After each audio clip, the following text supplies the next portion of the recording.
matemática de lo que es el equilibrio a nivel privado y el equilibrio a nivel social, y van a ver que esta forma de desarrollar la teoría del equilibrio del productor a nivel privado y a nivel social nos permite no solamente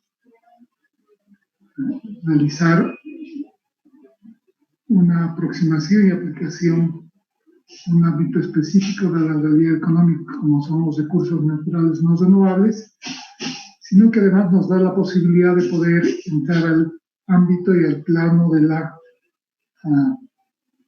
concretización progresiva, es decir, la aplicación práctica. Vamos a ver ese fenómeno. Tomen nota porque en el examen final es muy probable que haya una pregunta de esta área, de este tema. ¿Ya? Empezaremos porque tenemos mucha materia, aunque hay pocos alumnos. Yo les dije que cuando entramos a la economía ambiental, lo que estábamos haciendo era incursionar en un área de la teoría económica que es la economía del bienestar, que es la que nos permite justamente establecer la existencia a nivel de un mercado de competencia perfecta, que lo denominamos privado, sin intervención del Estado, identificar la existencia de externalidades negativas y positivas que el mercado no los identifica ni obligan a ser cumplidos o ser compensados. Vamos a ver los fundamentos teóricos que respaldan este tránsito entre el equilibrio privado y el equilibrio social. Y vamos a, utilizando estas herramientas teóricas, vamos a entrar de lleno, ¿no es cierto?, en la economía ambiental a través de un modelito matemático que les va a gustar, algebraico que les va a gustar. Entraremos entonces al tema. Vamos a compartir pantalla.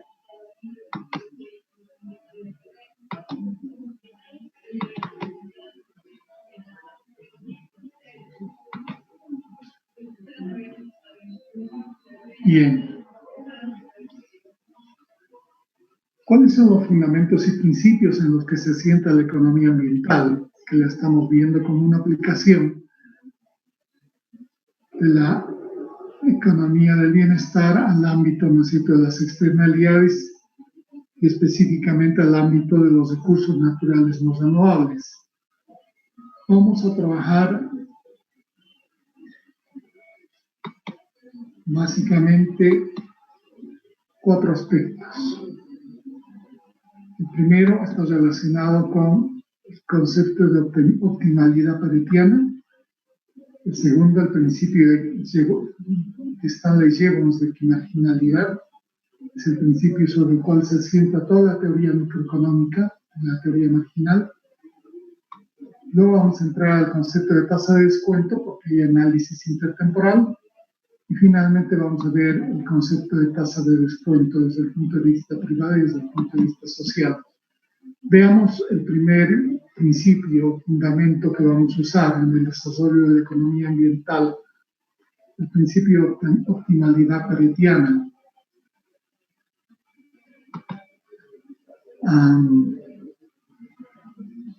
Estamos hablando del concepto de mejora paretiana.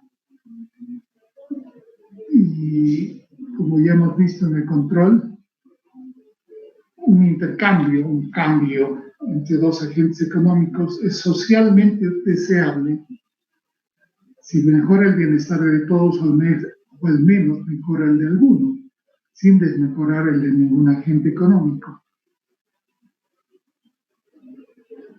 Si esto ocurre, esto va a ocurrir en la medida en que el mercado sea autosuficiente y autocontenido. ¿Qué significa esto? En la medida en que el mercado sea capaz de valorizar todos los bienes. Y si tal cosa ocurre, el equilibrio que resulta en este mercado nos va a llevar a una asignación eficiente y plena. Una asignación eficiente y plena de los recursos existentes en una economía. Esto es cuestionable porque es muy ideal, es teórico, y es cuestionable por dos razones, como se plantea en el texto que ustedes tienen ahí enfrente. Porque el mercado, que funciona bajo condiciones de competencia perfecta, tiene sesgos implícitos que generan inequidad. Y en segundo lugar, es cuestionable porque cuando no se cumple una de las condiciones necesarias para alcanzar el óptimo o el equilibrio óptimo, estamos en presencia de fallas de mercado. Una falla de mercado, como hemos visto en el control de lectura, resulta, ¿no es cierto?, de la incapacidad o imposibilidad del mercado, un mercado de competencia perfecta, para aislar, medir y valorizar vía el sistema de precios algunos costos o utilidades que productores y consumidores incurren cuando estamos en presencia de externalidades, entendiendo el concepto de externalidad como aquel costo o beneficio que se genera sobre un agente tercero que el mercado no lo reconoce y no obliga a compensar o ser compensado. La doble condición que hemos visto en el control, que exista un costo, en el caso de la externalidad negativa, sobre un agente económico tercero, y ese costo el mercado no podría compensar, la condición para que exista una externalidad. Por tanto, aquí, fíjense ustedes, estamos trabajando con un concepto. El concepto, ¿no es cierto?, de externalidad. ¿No es cierto? Vamos a dar acceso a los que están en espera. El concepto de externalidad lo vamos a ver desde el punto de vista de la externalidad negativa.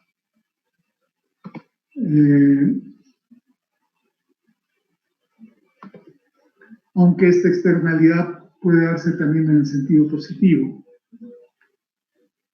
Cualquier intercambio entre dos agentes económicos que dé lugar a una transacción en la cual se produce una mejora sobre alguien, pero una desmejora sobre otro, nos lleva a una situación, ¿no es cierto?, de desmejora del equilibrio social o del bienestar o de la producción a nivel social. Cuando hablamos del principio de optimalidad paretiana, por tanto, nos estamos restringiendo a aquellos intercambios o aquellos cambios que resultan, ¿no es cierto?, de la mejora de algún agente económico o la mejora de todos sin la desmejora de nadie, o la mejora, ¿no es cierto?, de algunos sin que se altere o disminuya el bienestar de ninguno. El concepto de mejora paretiana eficiente, por tanto, nos lleva a una mejor asignación de recursos y una plena utilización de los mismos desde el punto de vista privado y social. La realidad, reitero, es que en el mercado, no siempre el mercado es autosuficiente y autocontenido y no valoriza todos los bienes. No valoriza, por ejemplo, las externalidades que ya las hemos definido. Este es el primer principio. Este principio de optimalidad paretiana se extiende también al principio de optimalidad de Kaldor o de optimalidad de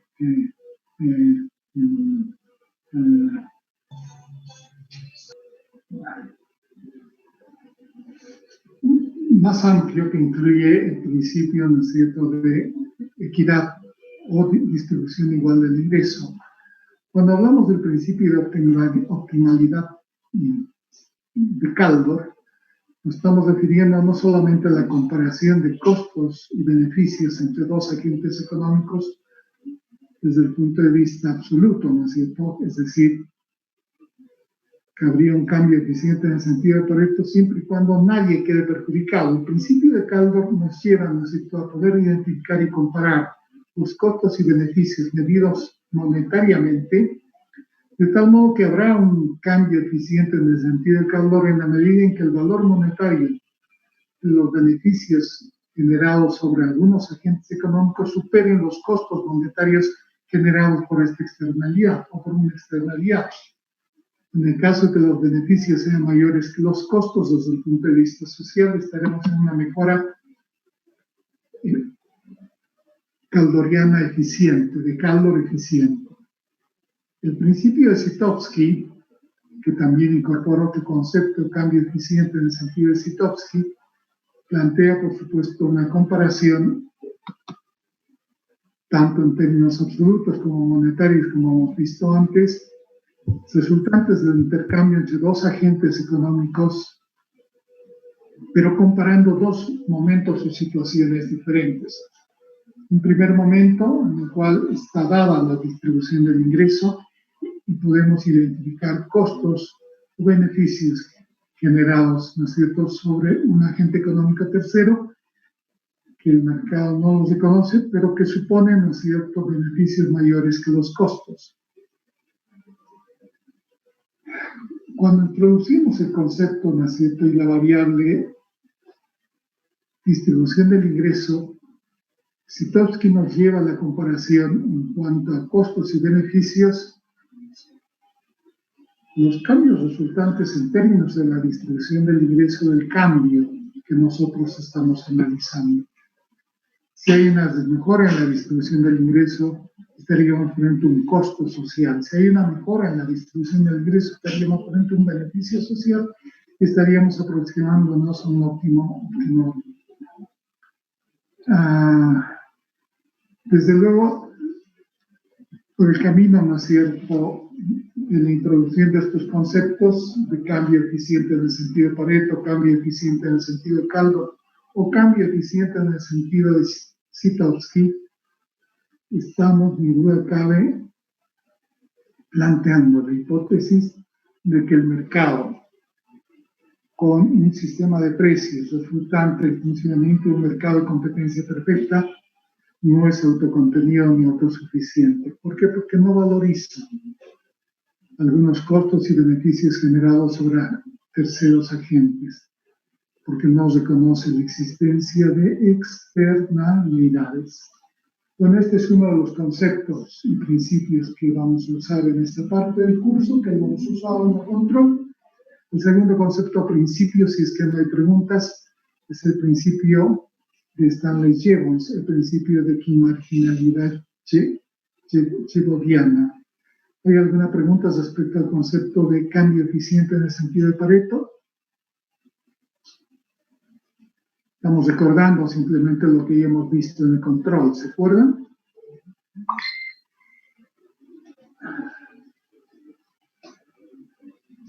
Sí, ¿verdad? No hay preguntas, ¿no? Esto está claro, ¿verdad?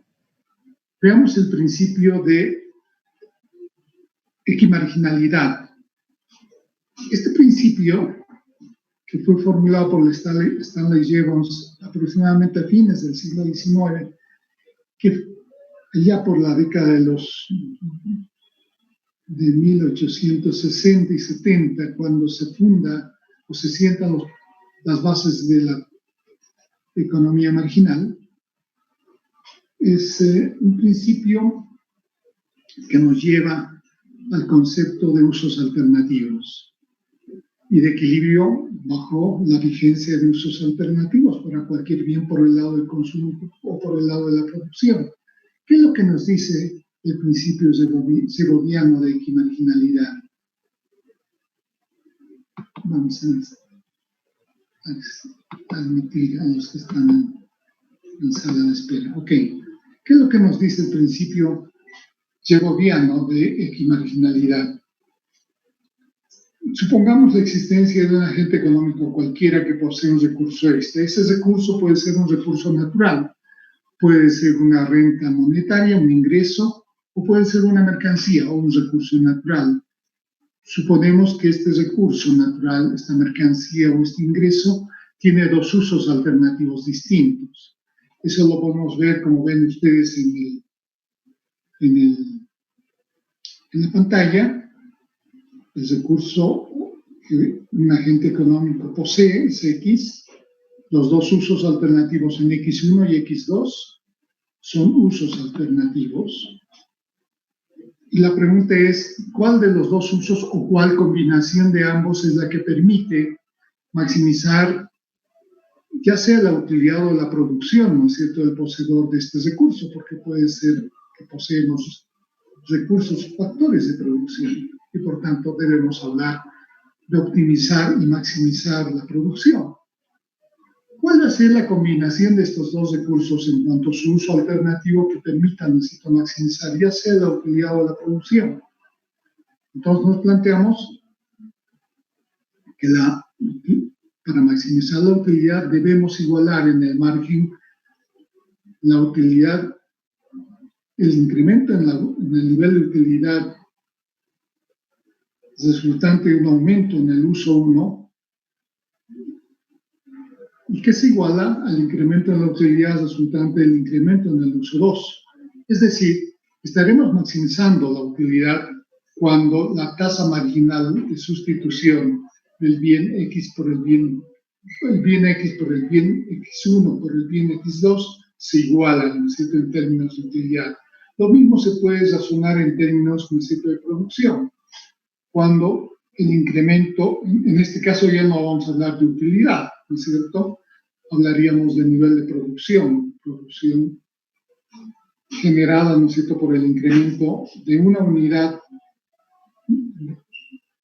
del recurso 1, que es igual en el margen, ¿no es cierto?, al incremento en la producción resultante del uso, ¿no es cierto?, adicional del factor 2, ¿no es cierto?, o de este factor en su uso alternativo. Cuando se iguala las productividades marginales de ambos factores, estaríamos en el nivel de la frontera de posibilidades de producción y por tanto una asignación eficiente de recursos con plena utilización de los factores existentes. Fíjense, aquí estoy hablando de dos conceptos importantes: uso eficiente de los factores y recursos y plena utilización de los mismos. Es decir, estoy hablando que estoy ubicado dentro de la frontera de posibilidades de producción cuando hablo de la producción y estoy ubicado en la curva de utilidad social más alta cuando estoy hablando del consumidor. Este es el principio segoviano de equimarginalidad, que hace mención al hecho de que cada recurso, visto por el lado de la utilidad o por el lado de la producción, tiene usos alternativos para alcanzar la máxima utilidad o el máximo nivel de producción. La utilidad marginal de cada uno de los usos debe igualarse en el margen o la productividad marginal de cada uno de los usos en términos de insumos o factores de este bien también debe igualarse. La productividad marginal de cada uno de estos usos o factores intermedios debe igualarse. Este es un concepto básico de la economía marginal que hace mención a lo que hemos venido trabajando hasta ahora, que son los usos alternativos y el óptimo, ¿no es cierto? ¿Está claro este concepto? El principio segoviano de marginalidad. Si lo está, pasaremos al tercer concepto o principio, el principio de tasa de descuento. ¿Por qué debemos usar la tasa de descuento? Por ejemplo, aplicando el principio de equimarginalidad de Stanley-Jevons, puede ocurrir que el uso alternativo en términos de consumo o el empleo alternativo de factores de producción o insumos, ¿no es cierto?, en términos de la producción, no necesariamente se va a dar en un momento del tiempo, puede darse en diferentes momentos del tiempo, y es lo que hemos visto hasta ahora en el curso. Cuando esto ocurre, necesitamos introducir el concepto de temporalidad. Por tanto, si tenemos un recurso X que tiene dos usos alternativos, agotar o conservar ese recurso, la decisión económica óptima no se reduce simplemente a definir si vamos a extraer o no extraer ese recurso, sino cuándo lo vamos a hacer, porque esos recursos como reservas, como hemos visto, no se agotan con su primer uso, no sirven solo para sostener el nivel de producción petrolera o minera por un año, sino que esas reservas positivas se agotan a lo largo del tiempo. Lo que nos lleva al tema, ¿no es cierto?, de la elección de la tasa de descuento adecuada, de tal manera que sea equivalente comparar unidades monetarias hoy o en el futuro, aplicando un factor de descuento. Eso lo hemos visto cuando veíamos conservación y agotamiento de recursos. Y para eso tenemos que usar este factor, ¿no es cierto?, ya sea multiplicando cuando tienes la trayectoria de un precio, las reservas a lo largo del tiempo, o como factor de descuento cuando llevan el signo negativo en el exponente. El factor de descuento, por tanto, nos permite comparar valores monetarios por el lado del consumo, por el lado de la producción, ¿no es cierto?, en diferentes periodos de tiempo. Nos lleva al análisis intertemporal de los flujos netos descontados que genera una reserva, o, ¿no es cierto?, la utilidad que supone, ¿no es cierto?, destinar un recurso monetario al consumo hoy o al consumo futuro. Este es un concepto también que lo hemos manejado y lo hemos utilizado y aplicado, ¿no es cierto?, en los dos últimos temas que hemos abordado en clases y en los controles de lecturas respectivos. El último principio económico que lo vamos a ampliar, lo vamos a usar y es necesario precisarlo, es el concepto de la determinación de la tasa de descuento. ¿Qué tasa de descuento debo usar para descontar el futuro a nivel del presente, para comparar recursos, ¿no es cierto?, que potencialmente voy a recibir en el futuro respecto a su consumo presente? Por ejemplo, si yo tengo un nivel de ingreso, ese nivel de ingreso lo voy a destinar a consumo presente o, ¿no es cierto?, lo voy a postergar en función al consumo futuro. ¿Qué significa hacer esta comparación de consumo presente o futuro en términos de la tasa de descuento?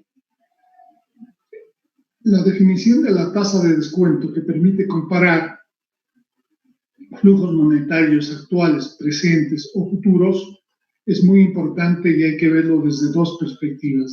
Desde la perspectiva, ¿no es cierto?, privada, desde el punto de vista privado, hay una tasa de descuento, o desde el punto de vista del conjunto de la economía, desde el punto de vista de la sociedad, y esto tiene otro tipo de connotación.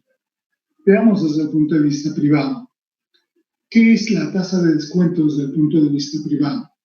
No es más que una medida subjetiva, si analizamos un nivel de ingreso, cuya opción alternativa es dedicar ese nivel de ingreso al consumo presente o al consumo futuro. En otras palabras, consumir ahora o ahorrar, ¿no es cierto? La pregunta es, ¿qué es la tasa de descuento que me permite comparar el consumo presente con el consumo futuro? Esa tasa de descuento no es nada más que una medida subjetiva de lo que pierde el individuo por recibir dinero ahora, no ahora, sino en el futuro. Y por supuesto, esto está sujeto a una compensación. Esa compensación está dada por la tasa de descuento. Este concepto, ¿no es cierto?, está relacionado con la tasa de interés a la cual un individuo puede, ¿no es cierto?, endeudarse. Es decir, este sacrificio, esta medida subjetiva, ¿no es cierto?, de lo que pierde un individuo por recibir dinero ahora, no ahora, sino en el futuro, tiene que compararse con la tasa de interés a la cual conseguiría dinero para compensar ese sacrificio, conseguiría dinero por la vía del préstamo. Esto desde el punto de vista privado, esto es más comprensible y es más accesible porque está relacionado con las decisiones que cotidianamente un agente económico va tomando en el transcurso, ¿no es cierto?, de su comportamiento y las transacciones que realiza en el mercado. Pero ¿cuál es la tasa de descuento, ¿no es cierto?, y cuál es su concepto y aplicación desde el punto de vista de la tasa de descuento social, desde el punto de vista del conjunto de la sociedad? La primera pregunta que debemos hacernos es ¿por qué la sociedad descuenta el futuro? Y hay dos razones que permiten responder esta pregunta: ¿por qué la sociedad descuenta el futuro? Primero, porque igual que a nivel de los individuos, la sociedad prefiere consumo presente a consumo futuro. Y por supuesto, la tasa social de preferencia en el tiempo viene dada por la tasa de descuento social, que permite igualar estas dos opciones, consumo presente o consumo futuro. Esta es la primera razón subjetiva.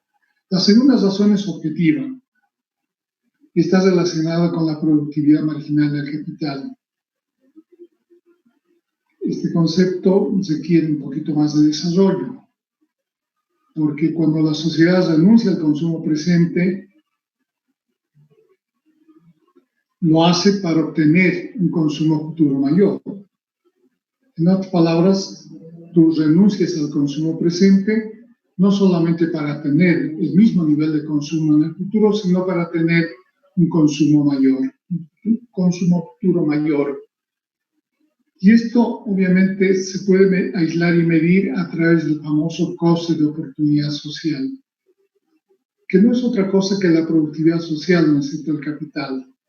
En otras palabras, si yo renuncio al consumo presente por el futuro, debe ser para invertir con una productividad social más alta, lo que me va a permitir obtener un sacrificio que vale la pena, es decir, sacrificio del consumo presente a cambio de tener un consumo futuro mayor. La comparación entre ambos niveles me va a permitir obtener la famosa tasa de descuento social, o segunda razón por la cual la sociedad descuenta el futuro. En competencia perfecta, ambas tasas, es decir, la social y la privada, deberían coincidir. Si la tasa elegida es mayor, entonces se estimula el consumo presente en detrimento del consumo de generaciones futuras. Esto lo hemos visto cuando veíamos el tema, ¿no es cierto?, de la regla de Hotelin, o los criterios que hacen que yo decida agotar mi reserva en el presente o, ¿no es cierto?, diferir el agotamiento de mi reserva hacia el futuro. Estos son los 4 principios teóricos que vamos a usar en esta parte. Lo hemos usado en los capítulos anteriores. Si hay preguntas, por favor, háganlas ahora. Ahora vamos a aplicar teóricamente estos principios, estos conceptos, al ámbito, ¿no es cierto?, de las externalidades.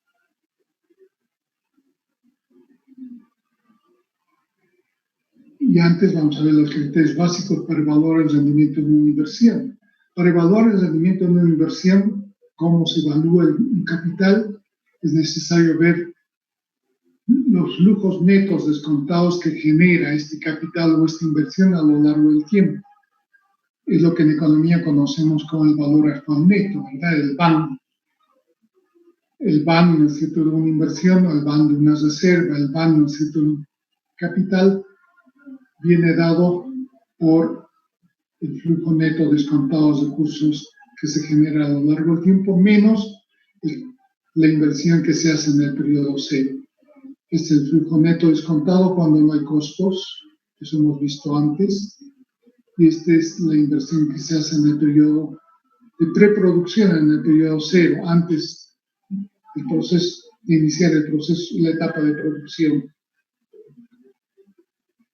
El PAM, si el PAM es mayor que cero, va a ocurrir cuando el flujo neto descontado de recursos supera a la inversión que yo he realizado en el periodo de preproducción. Si el flujo neto descontado de recursos es inferior a la inversión realizada en el periodo de preproducción, quiere decir que el BAN es negativo y por tanto la inversión no es viable. En el primer caso sí es viable porque es rentable, ¿no es cierto? Si ambos factores, el flujo neto descontado de recursos igual a la inversión realizada en el periodo de preproducción, quiere decir que la rentabilidad del proyecto es positiva y está dentro de los cánones o ámbitos, ¿no es cierto?, de la rentabilidad normal, la utilidad normal. Entonces, una de las formas, uno de los caminos que nosotros utilizamos para poder evaluar el rendimiento de una inversión El rendimiento de una inversión se calcula a través del BAM de esa inversión o de ese capital, ¿no es cierto? Esto nos lleva también a responder cómo se valoriza un capital. El capital no se valoriza por el precio que tiene, ¿no es cierto?, un equipo y maquinaria en el mercado. El capital se valoriza por la capacidad que tiene este capital de generar flujos netos de recursos a lo largo del tiempo y por la sumatoria de los flujos netos descontados de estos recursos generados a lo largo del tiempo, menos la inversión realizada en el periodo de preproducción. Esta es una de las formas, ¿no es cierto?, por tanto, de evaluar el rendimiento del capital o de una inversión determinada, o sumatoria de inversiones. El otro camino es la relación coste-beneficio, beneficio-coste, para ser más precisos, el coeficiente beneficio-coste, entendiendo como beneficio el flujo neto descontado de recursos cuando no hay costos, es sumatoria en realidad, sobre el capital que yo he invertido en el periodo de preproducción. Aquí lo único que estamos haciendo es ver esto no desde el punto de vista de una diferencia entre el flujo neto descontado de recursos y la inversión realizada en el periodo de producción, sino como una relación, una expresión relativa, como un cociente. El flujo neto de recursos generado a lo largo del tiempo en el numerador y la inversión en el periodo de preproducción en el denominador. Si esta expresión relativa o fracción es igual o mayor que 1, entonces la inversión es viable y es rentable. Si es inferior a 1, quiere decir que la inversión no es rentable, porque el flujo neto de recursos va a ser inferior a la inversión en el periodo 0. Por tanto, este flujo neto de recursos descontado que se genera a lo largo del tiempo no va a alcanzar ni siquiera para cubrir la inversión realizada en el periodo de preproducción. Esta es la segunda forma de evaluar el rendimiento de un capital o de una inversión a lo largo del tiempo. La tercera forma es lo que ustedes han visto en proyectos, el cálculo de la famosa tasa interna de retorno.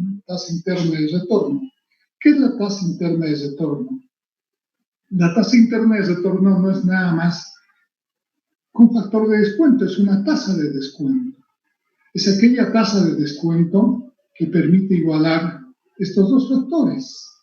El flujo neto descontado de recursos que genera un capital o una inversión a lo largo del tiempo con el capital que está invertido en el periodo de preproducción. Acá lo que estoy haciendo es trayendo flujos netos de recursos generados a lo largo del tiempo al periodo cero, ¿no es cierto? Y para ello estoy usando un factor de descuento. El factor de descuento es la tasa de interés. Aquella tasa de interés o factor de descuento que me permite igualar el flujo neto descontado de recursos con el capital invertido en el periodo de preproducción va a ser considerado como tasa interna de retorno. ¿No es cierto? Por tanto, en la medida en que se logra esta igualdad, estaremos frente a una inversión rentable. Si no se iguala y si esto es inferior a esto, estaremos frente a una inversión no rentable. Bien, estos son los principios y criterios económicos que vamos a usar en esta parte.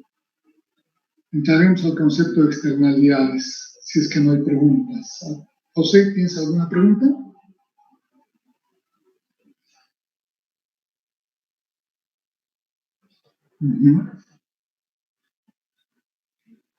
Es toda la inversión en capital fijo que yo he realizado antes de iniciar la producción. Toda la fase de inversión en la etapa de preproducción. Inversión en equipo y maquinaria, en tecnología, en instalaciones, en vehículos. Toda la inversión en capital fijo que siempre se realiza con carácter previo para establecer la capacidad productiva instalada de una empresa. José, no sé si me deja entender.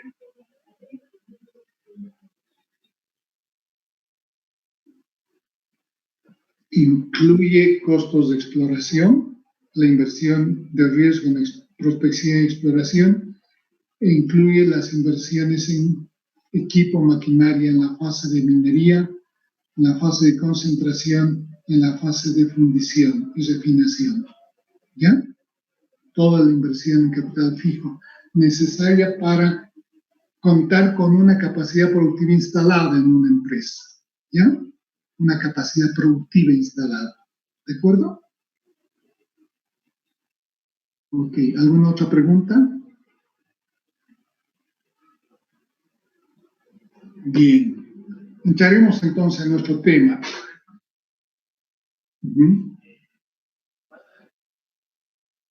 No, son compatibles los tres criterios. Son simplemente tres formas de medir la rentabilidad del capital o de la inversión. Lo que estamos diciendo a este nivel, hemos vuelto al gráfico anterior,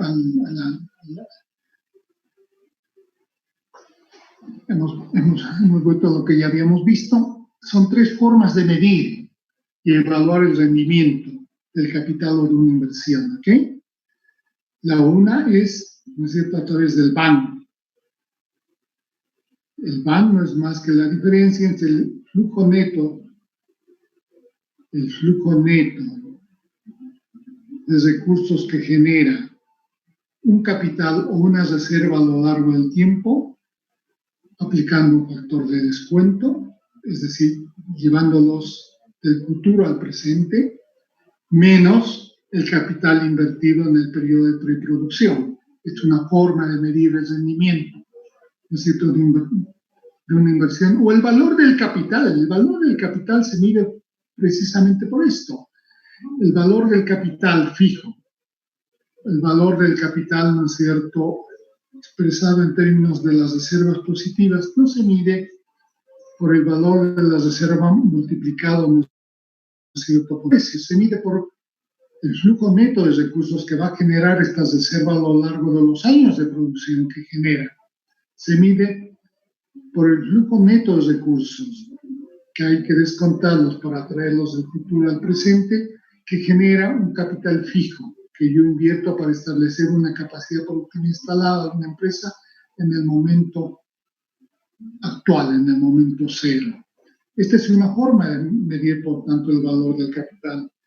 Una forma de medir es a través del BAN. El BAN no es más que la diferencia entre el flujo neto de recursos descontados en el tiempo menos el capital invertido en el periodo de preproducción. Una forma de medir el rendimiento. La otra forma es el coeficiente beneficio-costo. Es ver esto en términos simplemente de una expresión relativa de un quebrado. Y finalmente, a través del concepto de tasa interna de retorno, que no es otra cosa que establecer cuál tasa de interés, cuál tasa de descuento me va a permitir igualar esto con esto. El flujo neto descontado de recursos con el capital invertido en el periodo de preproducción. Esa es la tasa interna de retorno del capital o una inversión. Si no hay más preguntas o dudas, pasaríamos al concepto de externalidades. Entraríamos en la teoría de las externalidades. ¿Sí, José? Ok, muy bien. Bien. Como ustedes saben, hemos visto el concepto de externalidades en términos de una falla del mercado. Falla del mercado, ¿por qué? Porque el mercado, ya les dije, no es autosuficiente ni es autocontenido. Es decir, el mercado no abarca todo, no valoriza todo, no valoriza los recursos ambientales. Y al no valorizarlos, obviamente, no contempla la posibilidad de que el uso de estos recursos pueda generar costos o beneficios sobre un agente económico tercero. Y al no valorizarlos, ¿no es cierto?, tampoco estaría estableciendo los requisitos necesarios para que estos costos generados sobre un agente económico tercero se vean obligados a ser compensados, o si el uso de estos recursos medioambientales genera, ¿no es cierto?, beneficios, sobre un agente económico tercero la posibilidad de que estos beneficios sean compensados. Esto se ve claramente, ¿no es cierto? Vamos a ver los costos, las externalidades en términos de costos. Las externalidades en términos de costos hay que verlos en la relación que existe entre dos agentes económicos. Estos dos agentes económicos pueden ser el agente productor y el agente consumidor, o puede ser entre dos productores o entre dos consumidores, o puede ser entre un productor y un consumidor, o un consumidor y un productor. ¿Cómo se ve esta relación, no es cierto? Vista como costos, podríamos decir, ¿no es cierto? Y aquí vamos a ver desde el punto de vista de una función de producción, lo podemos ver desde el punto de vista de una función de producción o desde el punto de vista de una función de utilidad. Vamos a ver desde el punto de vista de una función de producción. Una función de producción, como ustedes saben, expresa, ¿no es cierto?, las diferentes combinaciones de factores e insumos que un agente económico productor decide utilizar y comprar en el mercado y combinarlos para maximizar el nivel de producción con esta combinación dada de factores. Esto es lo que expresa una función de producción. Sin embargo, acá fíjense ustedes, estamos colocando que el nivel de producción Y es función de los factores de producción que el agente económico productor ha comprado y combinado en función a la tecnología disponible.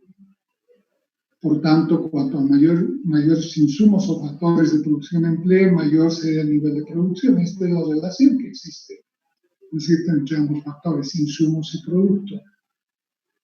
Pero aquí lo que estamos planteando es que el nivel de producción o la maximización del nivel de producción no es solo función de la cantidad de factores que yo emplee y la forma como se combinen entre sí.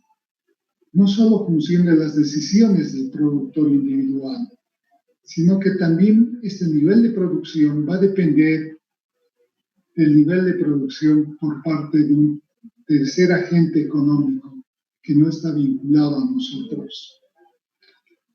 Esto es lo que pasa cuando estamos frente a una externalidad del tipo productor-productor. En otras palabras,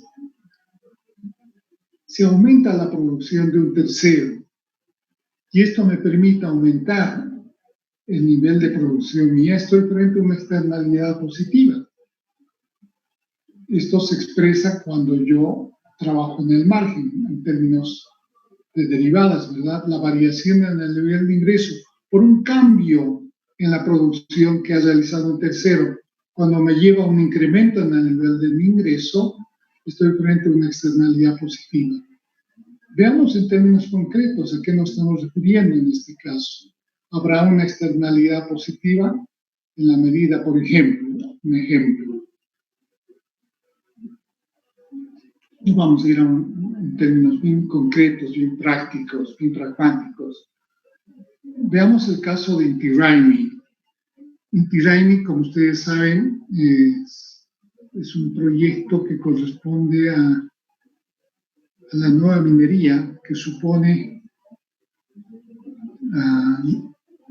el tránsito desde la pequeña y mediana minería en Bolivia hacia la minería grande, hacia la minería en gran escala. ¿Qué supone este salto, ¿no es cierto?, tecnológico importante desde la pequeña escala a la gran escala? Supone en el caso minero y en el caso específico de Inti Raymi, supuso en el caso específico de Inti Raymi un cambio en las tecnologías de producción. Supuso, ¿no es cierto?, un proceso por el cual el proceso de producción de extracción minera pase de tecnologías intensivas en uso de mano de obra a tecnologías intensivas en uso de capital. Es más, supuso, ¿no es cierto?, avanzar en el proceso de automatización del proceso de trabajo y del proceso de producción. Por tanto, cuando Inti Raymi, por tanto, realiza y plantea su proyecto, se plantea una gran pregunta, es decir, para llevar adelante este proceso más automatizado y mecanizado del proceso de producción minera, ya no solo necesitaba mano de obra sin calificación, necesitaba mano de obra altamente especializada. ¿Por qué? Porque los equipos y maquinarias de gran escala que empleó Inti Raymi eran equipos y maquinaria, ¿no es cierto?, digitalizada. ¿De qué estamos hablando? Perforadoras, ¿no es cierto?, digitalizadas, volquetas y perforadoras digitalizadas, y un proceso de producción prácticamente, ¿no es cierto?, digitalizado, que supone, ¿no es cierto?, mayor empleo de equipo y maquinaria y tecnología, mayor empleo de gente. Un proceso de producción donde la tecnología es más intensiva en uso de capital que mano de obra. Pero fíjense ustedes qué desafío tuvo que enfrentar Inti Raymi. Primero, tuvo que ver cuál era el mercado de trabajo en Bolivia.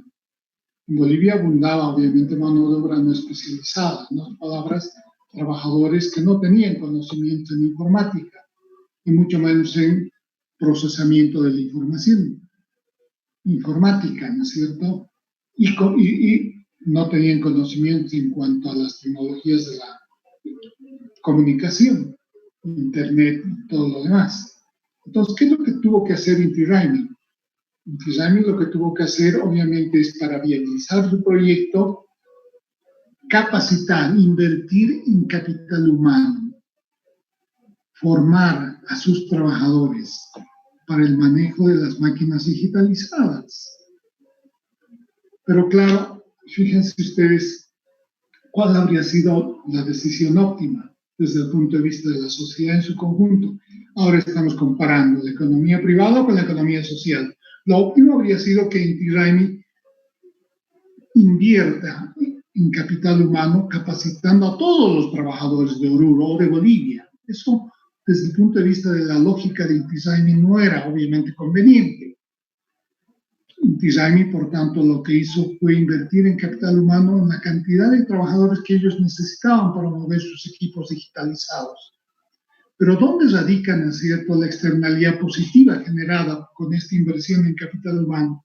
Radica básicamente en el hecho de que este personal en el cual la empresa invierte en capacitación y formación y que supone un mayor nivel de productividad, se vincula a Inti Raymi solo en la medida en que el salario que paga Inti Raymi a estos trabajadores ya calificados le permita mantenerse en Inti Raymi. Si aparece una nueva empresa en el mercado, una nueva empresa minera que no sea Inti Raymi y que entre en el mismo ámbito, ¿no es cierto?, de la economía a gran escala o minería a gran escala, pues esta empresa ya no tendría necesidad de hacer esta inversión en capital humano, porque ese capital humano ya está formado y está trabajando en Inti Raymi. Esta empresa que entra a este mercado, lo único que tendría que hacer sería ofrecer un salario más alto para que los trabajadores que están ocupados en Inti Raymi se trasladen a esta nueva empresa. Esta nueva empresa, por tanto, no tendrá necesidad de hacer inversiones en capital humano. Entonces, fíjense ustedes, cuanto mayor sea la inversión realizada por Inti Raymi en capacitación y formación de mano de obra especializada, mayores van a ser las externalidades positivas que genere sobre un agente económico tercero, que es otro productor que entra al mercado con la misma tecnología y demanda el mismo nivel de trabajo, pero altamente especializado. De ahí el caso, ¿no es cierto?, de una externalidad positiva por el lado del productor-productor. ¿Qué sería lo óptimo? Lo óptimo sería, desde el punto de vista social, que Inti Raymi capacite, ¿no es cierto?, invierte en toda la mano de obra existente en Oruro y en Bolivia. Pero eso no va con el criterio y la racionalidad de maximización de utilidades por parte de Inti Raymi. Por tanto, Inti Raymi solamente va a invertir en capacitación y en capital humano del personal que él piensa contratar. Pero eso no impide que otra empresa pueda ganarle a los trabajadores si es que ofrece un salario más alto, en cuyo caso se va a generar una externalidad positiva generada por Inti Raymi en favor de este segundo productor. Aquí estamos frente a una típica falla de mercado. Hay una falla de mercado porque esta externalidad positiva que recibe, ¿no es cierto?, esta segunda empresa que compite con Inti Raymi, este beneficio que logra, ¿no es cierto?, esta empresa que ya tiene mano de obra calificada y no tiene necesidad de invertir en capacitación, la segunda empresa la aprovecha en el mercado ofreciendo solo salarios más altos. Y por tanto, fíjense ustedes, que hay una falla de mercado típica, porque el mercado no está obligando a la segunda empresa a compensar en Tiraimi los gastos que ha incurrido en capital humano, en inversión en capital humano, los gastos que ha incurrido en la formación y capacitación de mano de obra. Este es un ejemplo de las externalidades positivas de productor a productor. Tenemos un segundo caso, ¿no es cierto?, cuando las variaciones en el nivel de ingreso de la función de producción por un aumento en el nivel de producción de un tercero me permite una disminución en el nivel de producción mío. Este es el caso, ¿no es cierto?, del productor. Esta función de producción sería la de un productor agrícola que está usando aguas abajo las aguas usadas y contaminadas por un productor minero.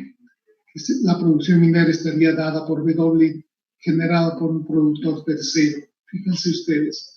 Por tanto, si el minero aumenta su nivel de producción, incrementa la contaminación de las aguas río abajo, esto va a afectar a la producción del agricultor, del granjero, el que produce frutas, el que produce hortalizas, etcétera, etcétera.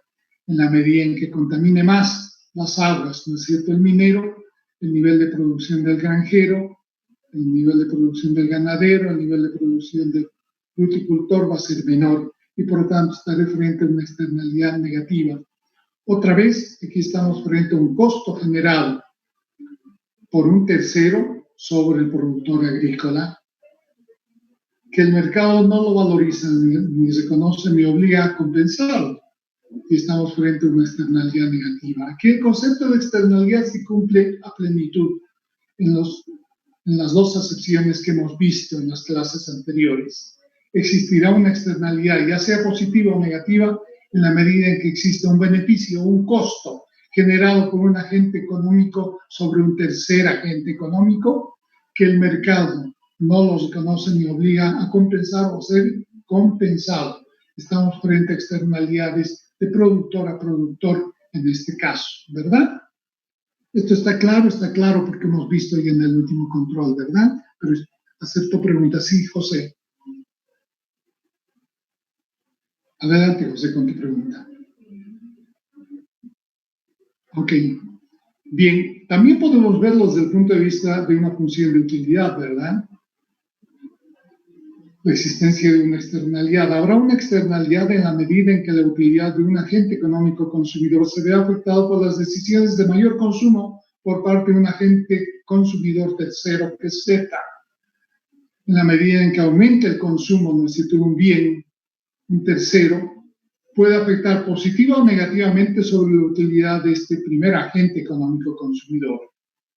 Por tanto, podemos decir que en la medida en que el consumidor tercero aumente su nivel de consumo, puede incrementar la utilidad del primero, en cuyo caso estamos frente a una externalidad positiva consumidor-consumidor. ¿Cómo se da en términos concretos una externalidad positiva consumidor-consumidor? Por ejemplo, cuando vamos a suponer que ustedes y yo mismo, nosotros, vivimos en una zona marginal, vamos a poner, qué sé yo, Purapura, el barrio de Purapura. En el barrio de Purapura vivimos todos en una cuadra en la cual todos somos propietarios de las casas que existen en esa cuadra, y en esa cuadra no hay cordones y acera, no hay asfaltado en la calle, no hay jardines en ninguna de las casas, y por supuesto, el agente consumidor, ¿no es cierto?, tercero, por ejemplo, podría ser yo que vivo en esa cuadra, y yo que tengo mayor nivel de ingreso, decido, ¿no es cierto?, hacer un jardín en mi casa. O decido hacer, ¿no es cierto?, el asfaltado de la acera, o el asfaltado de la calle, pero no lo voy a hacer en toda la calle, lo voy a hacer en la parte que corresponde a mi propiedad, a mi frontis. ¿Qué sería lo ideal? Que haga en toda la calle o en todo el barrio, ¿verdad? Pero eso a mí no me conviene. A mí me conviene hacer los gastos necesarios como consumidor para mejorar mi bienestar, no el bienestar de los demás, el nivel de consumo de los demás. Entonces, fíjense ustedes, en la medida en que yo tome la decisión de incrementar mi nivel de utilidad Z, voy a mejorar el de todos ustedes. ¿Por qué? Voy a mejorar la utilidad de ustedes porque la valorización de las casas, aunque ustedes no hayan hecho, no hayan seguido el ejemplo, se van a ver, ¿no es cierto?, mejoradas. El valor, ¿no es cierto?, catastral de sus casas va a subir. ¿Por qué? Porque yo he hecho las inversiones en la mía, ¿verdad?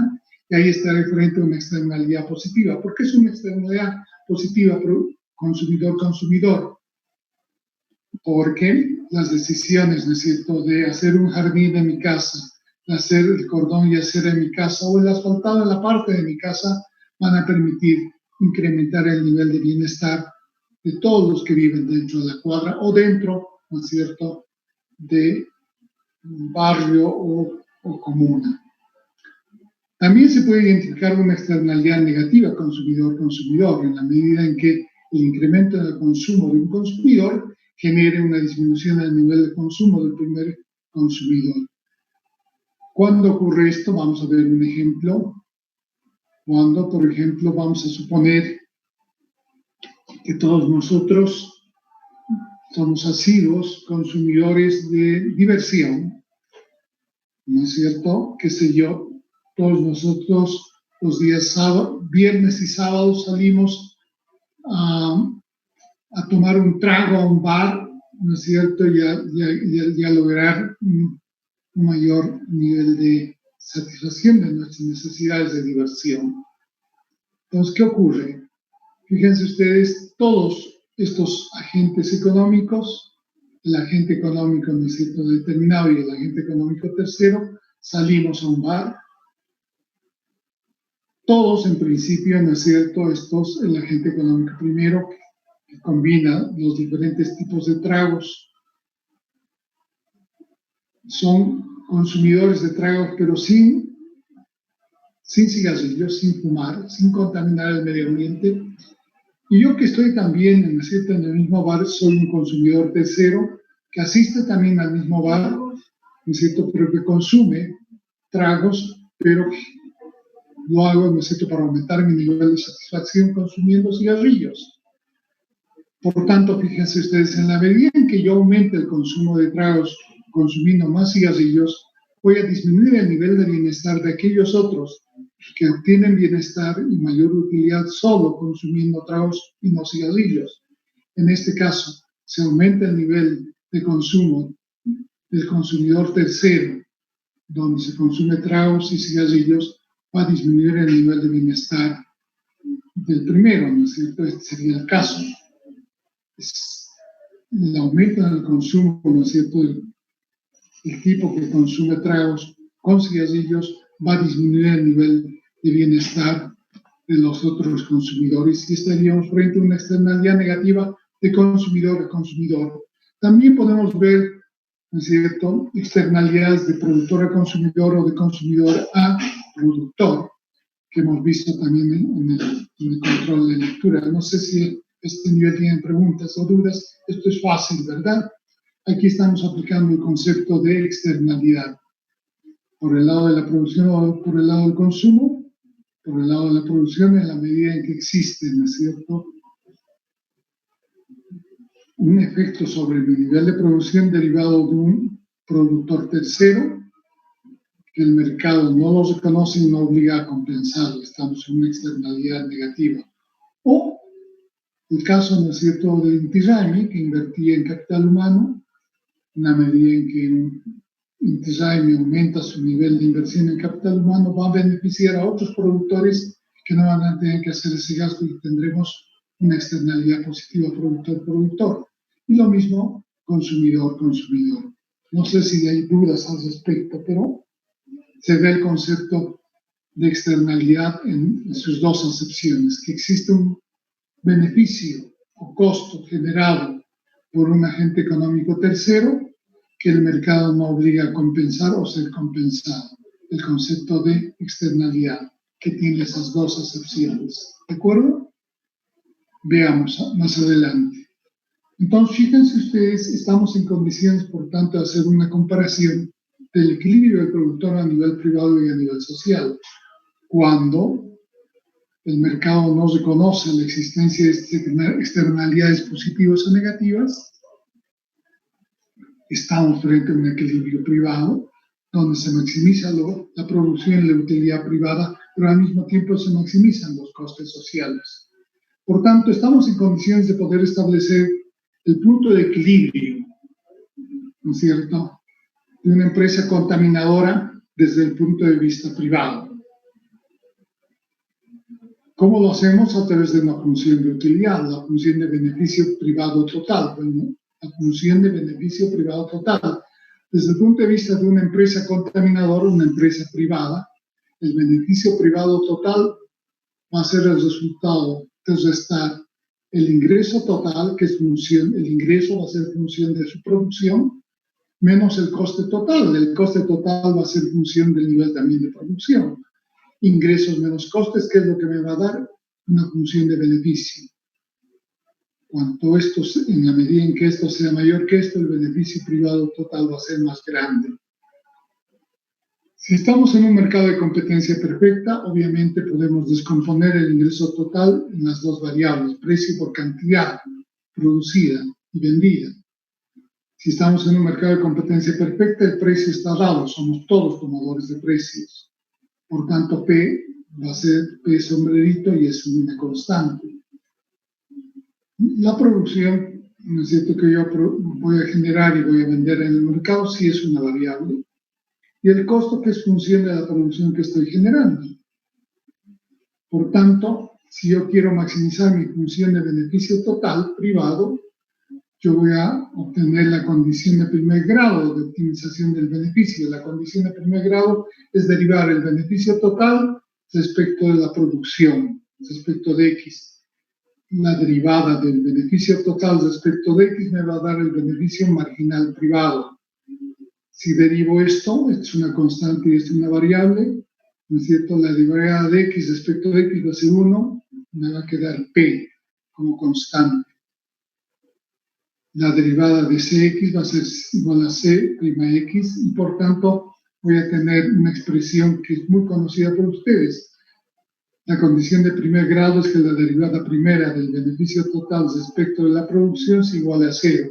Si esto ocurre, entonces voy a obtener la condición de equilibrio en primer grado, ¿no es cierto?, del productor privado. El productor privado va a maximizar sus beneficios totales en la medida en que el precio del mercado iguale al coste marginal, en la medida en que el precio sea igual al coste de producir la última unidad por parte del productor, que es la condición de equilibrio de primer grado, la condición de equilibrio del productor en un mercado de competencia perfecta, ¿verdad? Esto desde el punto de vista privado. Desde el punto de vista privado es lo que hemos visto en el control. El privado va a lograr esto, va a lograr igualar el precio a su coste marginal allá donde alcance el nivel de producción máximo y que es compatible con el nivel de beneficio, ¿no es cierto?, óptimo. Es el nivel de beneficio marginal privado. Cuando el beneficio marginal privado se hace 0, el beneficio total se hace máximo, como hemos visto en el gráfico, ¿se acuerdan? Esto desde el punto de vista privado, sin reconocer que existen externalidades que existen y que el mercado no los reconoce. ¿Qué pasa si internalizamos estos costos ambientales generados por el productor privado? Vamos a ver desde la óptica social, entonces, del agente contaminado. Vamos a introducir el coste social generado sobre el agente que está siendo contaminado por este productor privado. Por tanto, fíjense ustedes, vamos a tener que definir, además de un beneficio marginal privado, que es la suma de las áreas A más B más C, un coste marginal externo, que es la suma de las áreas B más C más D. El beneficio marginal social va a ser A menos D. Esto se ve en el gráfico este, ¿verdad? Es el punto de equilibrio del productor privado. Aquí maximiza, ¿no es cierto?, sus utilidades totales. Las maximiza cuando el beneficio marginal privado se hace cero. O, ¿no es cierto?, cuando, como hemos visto en el caso anterior, cuando la producción privada se maximiza, ¿no es cierto?, a nivel de las decisiones privadas. Pero esto nos lleva también a una maximización del coste social o el nivel de contaminación generado sobre la sociedad. La lógica privada me lleva a maximizar los beneficios privados, la lógica social me lleva a disminuir el nivel de costes sociales generados por este productor. La clave está en cómo disminuir la producción máxima al nivel de producción óptima. Y eso es lo que justamente vamos a ver a continuación, ¿verdad? Esto se da a través de la introducción, ¿no es cierto?, de un coste externo. El coste externo, ¿no es cierto?, me va a llevar a un nivel de utilidad social. Esto se ve acá. En vez de trabajar una función de beneficio privado total, voy a trabajar una función de beneficio social total. La función de beneficio total, social total, va a ser igual al beneficio privado, que es ingreso menos costo, beneficio privado total, menos la externalidad que estoy generando por los daños que estoy generando sobre la comunidad. Obviamente, la clave está en cómo internalizar estos costos ambientales generados por el productor contaminador. Cómo internalizarlos, cómo hacer de que el productor privado absorba estos costos, cómo pasar del X máximo al X óptimo. Entonces, ¿cómo lo hacemos? Optimizando la función de beneficio social total. Para optimizarla vamos a sacar la derivada del beneficio total respecto de X, habida cuenta que los precios siguen dados porque seguimos en un mercado de competencia perfecta. Por tanto, la derivada del beneficio total respecto de X va a ser igual al beneficio marginal social. El beneficio marginal social va a ser igual a la derivada de Px.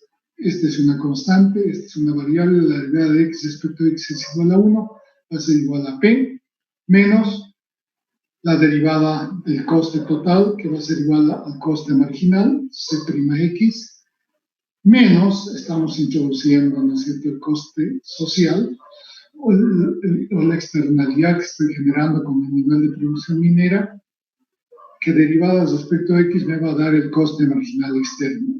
Y tenemos una función 7 que es una función muy interesante. El beneficio marginal social va a ser igual al precio menos el coste marginal. ¿Qué es el precio menos el coste marginal? Es el beneficio marginal privado, que igualado al coste marginal externo, ¿no es cierto?, el beneficio marginal privado igualado al coste marginal externo, me va a permitir alcanzar el óptimo privado, el óptimo social.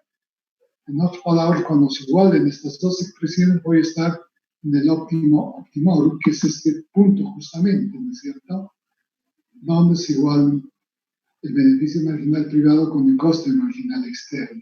¿Ok? Esto lo hemos visto hasta el cansancio en el control, ¿verdad? Es una forma de derivar, pasar del beneficio privado al beneficio social y el beneficio privado óptimo al beneficio social óptimo, ¿verdad? La clave está, obviamente, no en definir conceptualmente, que hemos visto que es fácil, porque es cuestión de derivar la condición de primer grado para maximizar el beneficio privado y el beneficio social.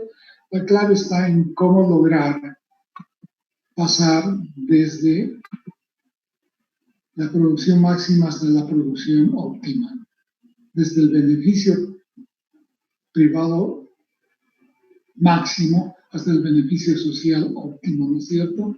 ¿Cómo lograr esta disminución de la producción privada desde el máximo de la producción hasta el óptimo de Pareto? ¿Cómo pasar de acá a acá?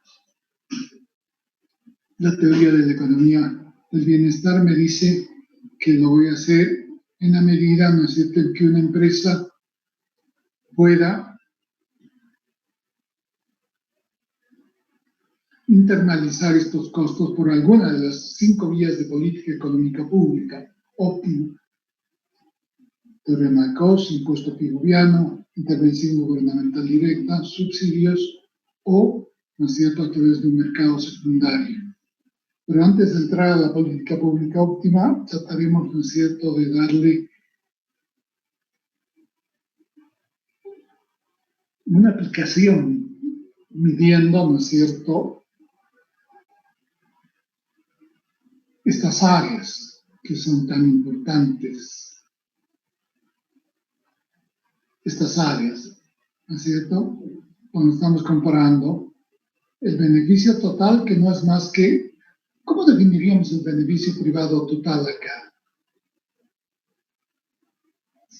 El beneficio privado total sería, fíjense ustedes, todo el área debajo de la curva del beneficio marginal privado, ¿verdad? Cuando la producción empieza en 0 y termina en X máximo, ¿verdad?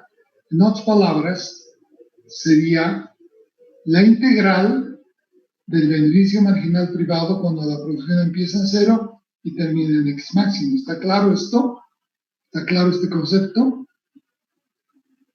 El beneficio privado total sería toda esta área, ¿no es cierto? Toda el área debajo de la curva del beneficio marginal privado, ¿verdad? Cuando la producción empieza en 0 y termina en X máximo. ¿Por qué termina en X máximo?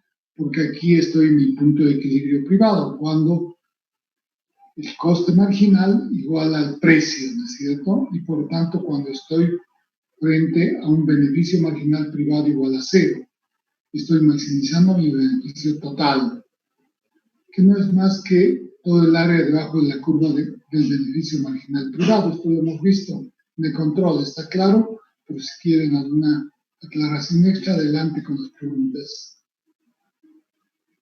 En otras palabras, es la integral de la curva de beneficio marginal privado cuando la producción empieza en 0 y termina en Q máximo, ¿verdad?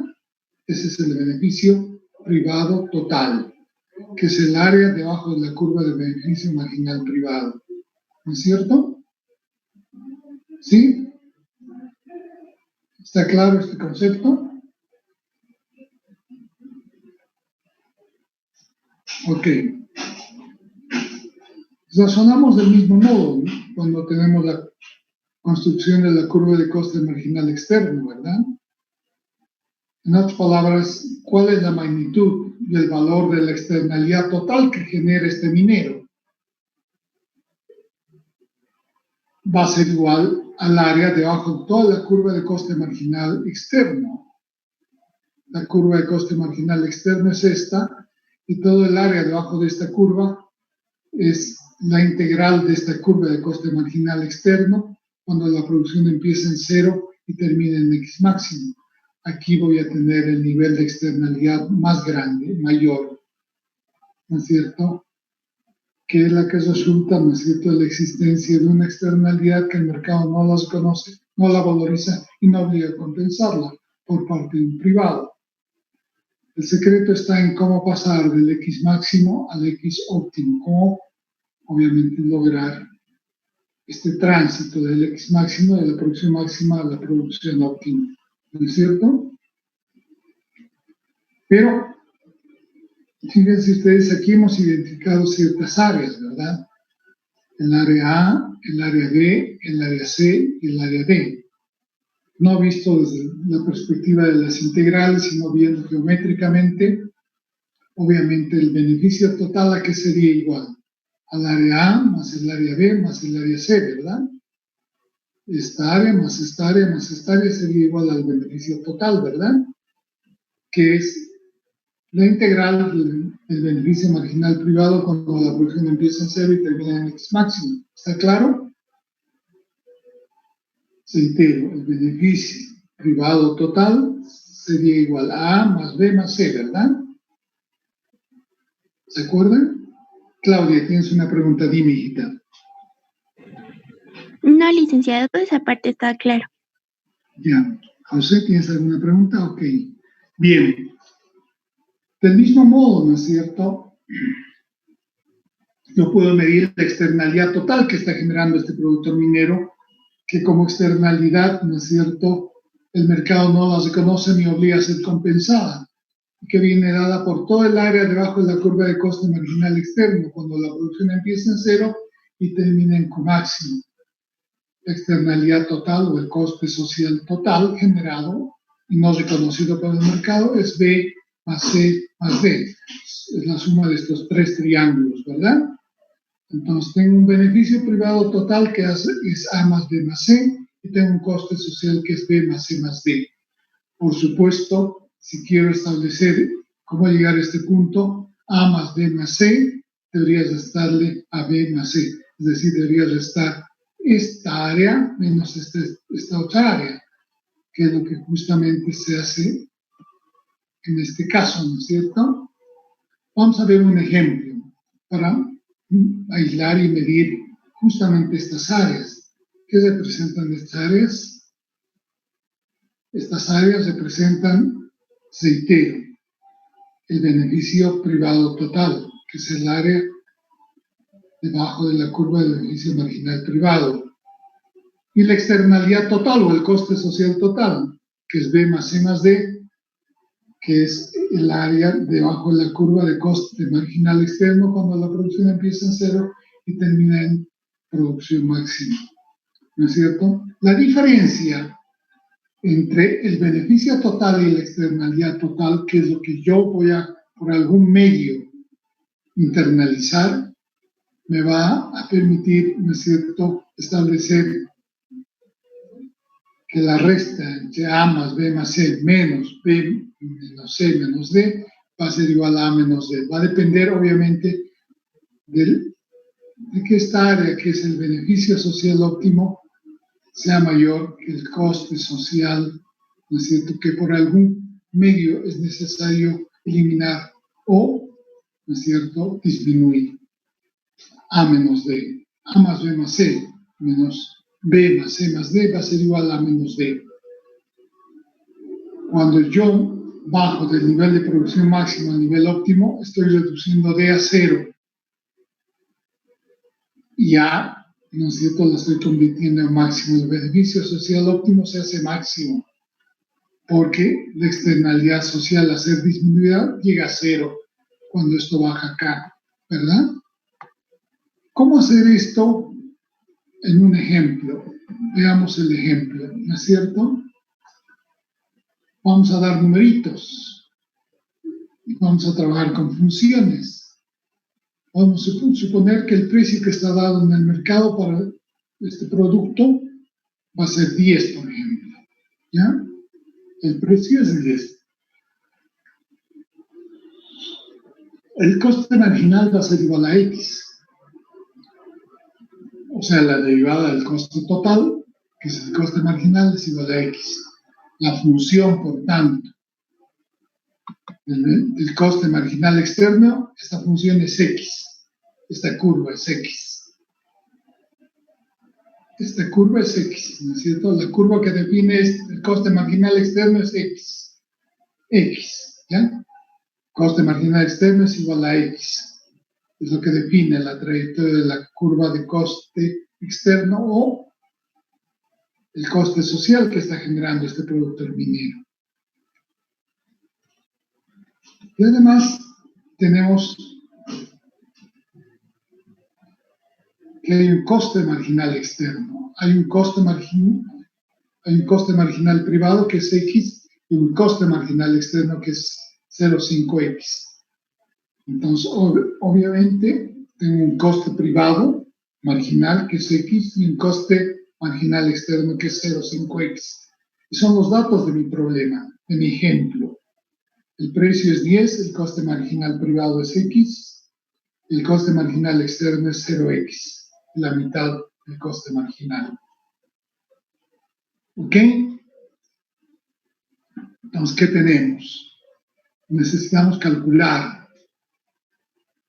Fíjense ustedes, ¿cuál va a ser el beneficio marginal privado? El beneficio marginal privado va a venir dado por el precio menos el coste marginal. 10 menos X, ¿verdad? En otras palabras, Fíjense ustedes, esta curva de beneficio marginal privado va a ser igual a P menos X, precio menos coste marginal, que va a permitir el beneficio marginal privado, que se va a hacer máximo cuando la producción va a ser máxima, ¿verdad? La forma de esta curva va a ser igual a P menos X, porque X es el coste marginal privado. ¿Cómo definimos esta curva de coste marginal externo? Como 0,5X. Es una curva creciente. En la medida en que sube la producción, sube el nivel de contaminación, la externalidad va a ser más amplia, más grande. ¿No es cierto? Por tanto, fíjense ustedes, ya tenemos numeritos. Esta curva se llama precio menos coste marginal, que es beneficio marginal privado. Esta curva se llama 0,5X, que es coste marginal externo.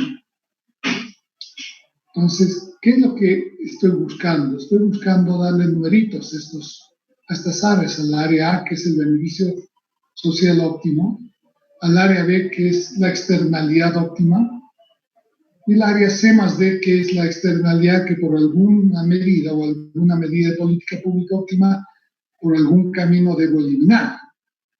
Debo hacer que esto sea cero. Que lo que tengo como datos, por tanto, es una curva de beneficio marginal privado que es igual a P menos X y una curva de coste marginal externo que es igual a 0,5X. Estos son los datos de mi ejercicio, de mi problema. ¿No es cierto? Precio igual a X, coste marginal privado es X, coste marginal externo es 0,5X. El beneficio marginal privado va a ser igual al precio menos el coste marginal, a 10 menos X. Y el coste marginal externo va a ser igual a 0,5X. Muy bien. Entonces, puedo ir calculando, ¿no es cierto? Calcularé el beneficio marginal privado. El beneficio marginal privado, que no es otra cosa que todo el área debajo de la curva de beneficio marginal privado, cuando la producción empieza en cero y termina en un máximo. ¿Qué es lo que tenemos acá? Ya tenemos la forma de la función. Beneficio marginal privado es P menos X. P menos X es la forma de esta curva de beneficio marginal privado. Para calcular esta área, que es A más B más C, que es el beneficio privado total, no tengo nada más que calcular la integral de P menos X, cuando la producción empieza en cero y termina en X máximo. ¿No es cierto? Que es lo que justamente estoy haciendo acá.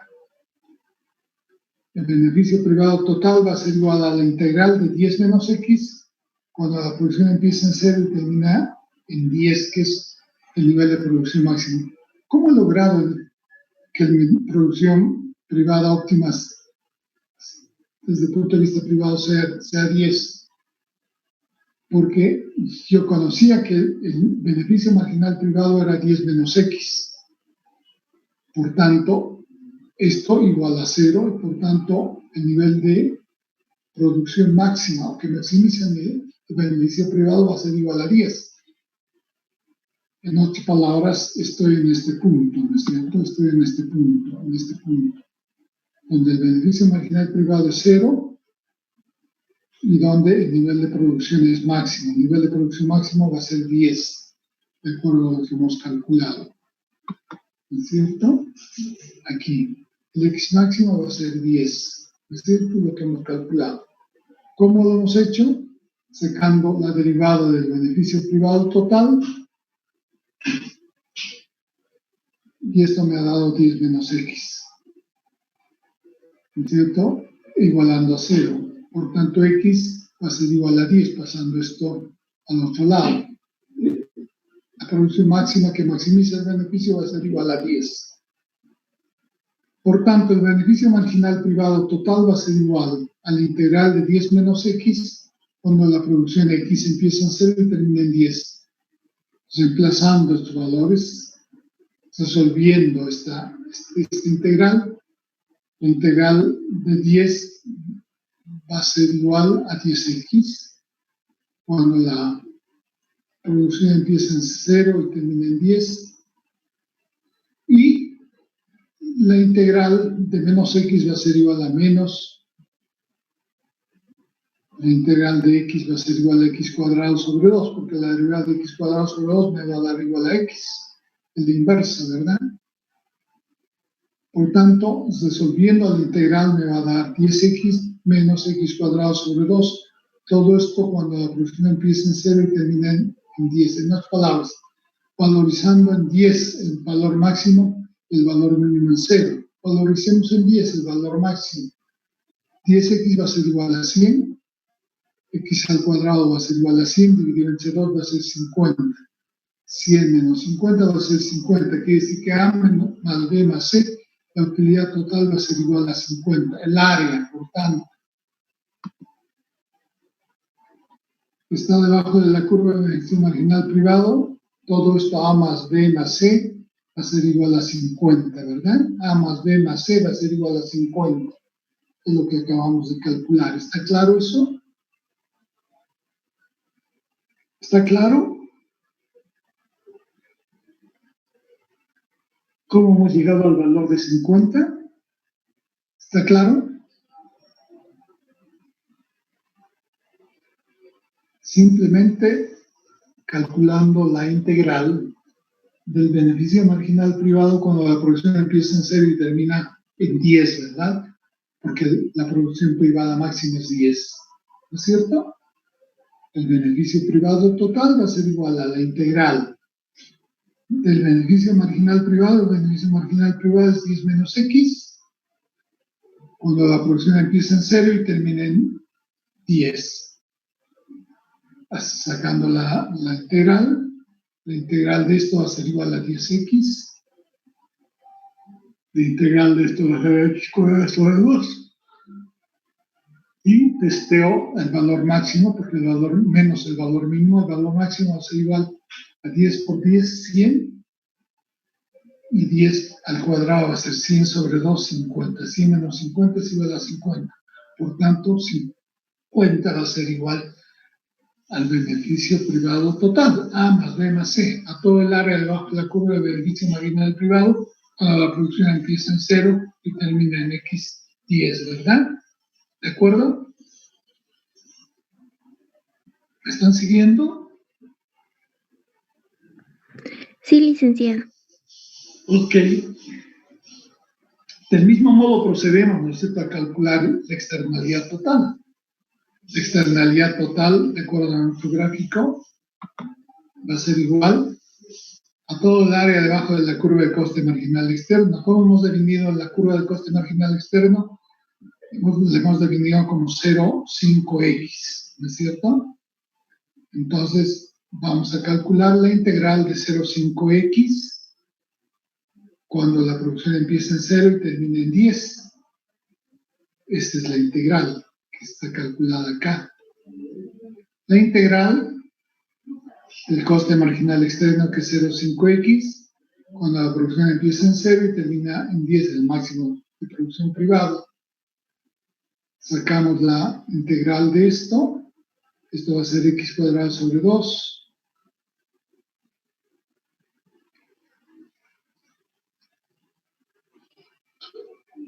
Sobre 4, ¿no es cierto? Que es x cuadrado sobre 2. 0,5 es 1 sobre 1 medio, por tanto es x cuadrado sobre 4, ¿no es cierto? ¿Está claro? Cuando la producción empieza en 0 y termina en 10. Tomamos el valor máximo cuando es 10, 100 entre 4 es 25.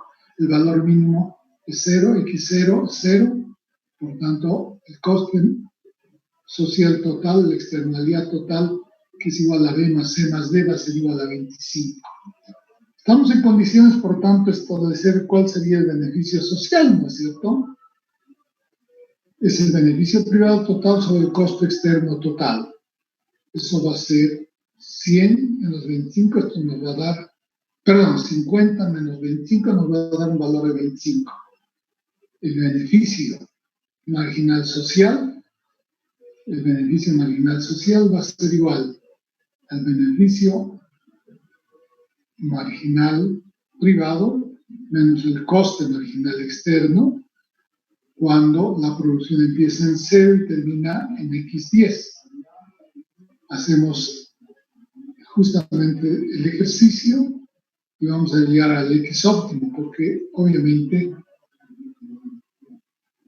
aquí voy a tener 10 menos esto va a ser 0, la derivada de X respecto de X va a ser 10, va a ser X, por tanto voy a tener solo 10, y sumo menos X menos 0, 5X, voy a tener menos 1, 5X, y este X ya no es el X privado, es el X óptimo. El X óptimo va a ser igual a 10 sobre 1,5, va a ser igual a 6,67, es decir, obteniendo este valor, ¿no es cierto? Obtenido este valor, ¿verdad? La producción privada óptima máxima es 10 y la producción óptima o paretiana va a ser 6,67, es lo que acabamos de calcular. ¿Cómo hemos calculado esto? Sumando el beneficio privado óptimo, que es el beneficio marginal privado óptimo, que es igual a la integral del beneficio privado total, beneficio privado marginal cuando la producción empieza en 0 y termina en 6,67, menos la externalidad óptima, que es la integral del coste marginal externo cuando la producción empieza en 0 y termina en 6,67, que es lo que hemos calculado acá, justamente, ¿no es cierto? 10 menos X menos 0,5X. Esto me va a dar X igual 6,67. Bien. Estamos en condiciones de calcular la externalidad óptima, ¿no es cierto? ¿Cuál es la externalidad óptima? La externalidad óptima es el coste social cuando la producción empieza en 0 y termina en 6,67. Es la integral del coste marginal externo, que es igual a 0,5X, cuando la producción empieza en 0 y termina en la producción óptima. Hago esta integral, la resuelvo, esto me va a dar a x cuadrado sobre 4, porque la integral de x va a ser igual a x cuadrado sobre 2, por 1 medio me va a dar x cuadrado sobre 4. Valorizo con el valor de x máximo, 6,67. 6,67 al cuadrado me va a dar 44,48 sobre 4, va a ser 11,12. El valor, por tanto, fíjense ustedes, de la externalidad óptima del valor de B va a ser igual a 11,12. En otras palabras, estamos calculando esta área. El valor de B. El valor de B va a ser igual a la integral de 0,5x cuando la producción empieza en 0 y termina en 6,67, ¿verdad? Va a ser toda esta área. Y eso me ha dado, de acuerdo al cálculo que acabamos de obtener, ¿no es cierto? Me ha dado el valor de 11,12.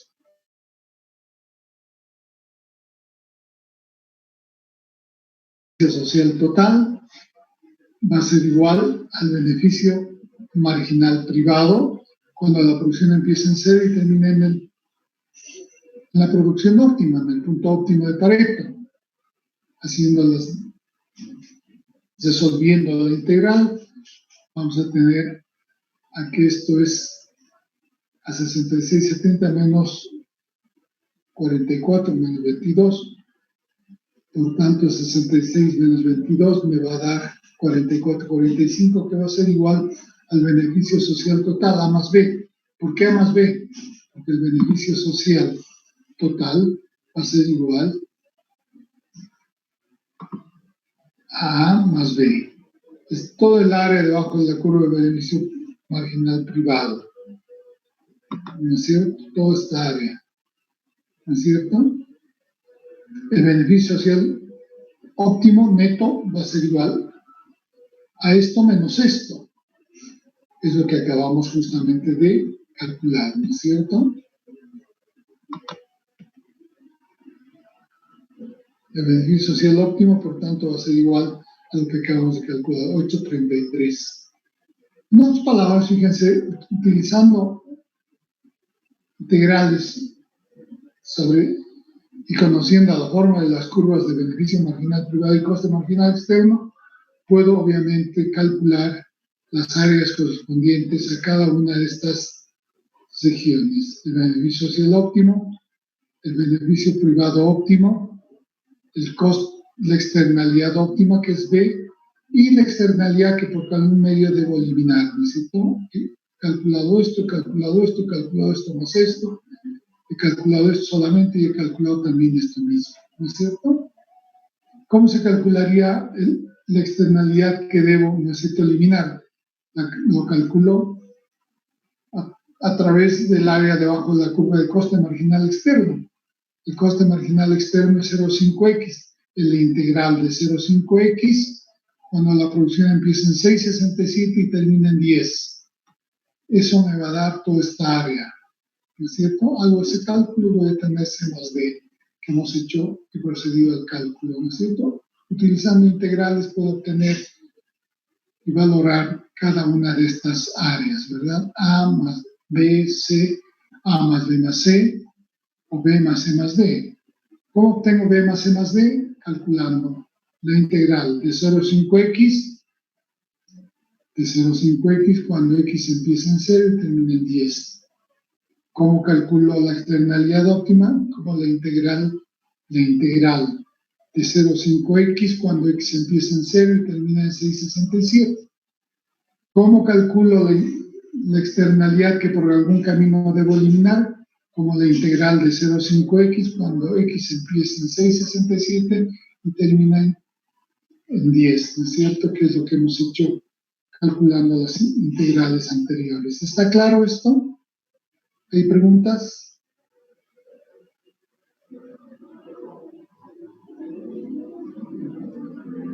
Licenciado, disculpe. Sí, Claudia, dime. A más B de reducir la producción a 6.63 sería el beneficio social, ¿no? Y el área de... A más B, no, A más B sería el beneficio privado. Óptimo. Y solo A es el beneficio social. Óptimo. El beneficio privado óptimo es A más B. El beneficio social óptimo sería solamente A, que cuando esto es 0, va a ser todo el área esta, ¿no es cierto? En otras palabras, va a ser el beneficio privado óptimo menos el costo, la externalidad óptima, o sea, A. Toda esta área menos B me va a dar A, ¿no es cierto? ¿Claudia? Sí, licenciado, gracias. Ok. ¿Alguna otra pregunta? Sí, José. El beneficio privado óptimo, en el óptimo de Pareto.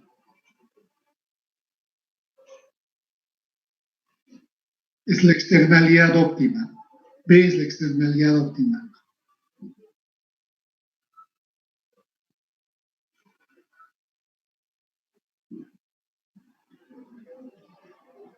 Es lo que obviamente vas a compensar y puedes compensar a la sociedad. Por tanto, si al beneficio total, privado total, óptimo, le restas lo que vas a compensar, vas a tener beneficio social neto, que es A, ¿no es cierto, José? Beneficio social óptimo. Es el beneficio privado óptimo menos la externalidad que vas a compensar. Toda esta área menos esta área, que va a ser igual a A. ¿Qué es A? El beneficio social óptimo. ¿No? ¿Cuándo la externalidad es 0? ¿No? Ok. ¿Alguna otra pregunta? Pregunten, por favor.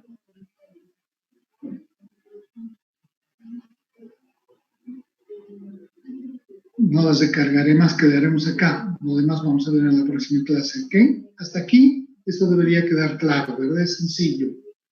Pero pregunte, por favor, porque puede venir una pregunta en el examen de esta parte, en el examen final, ¿ok? ¿Sí, José?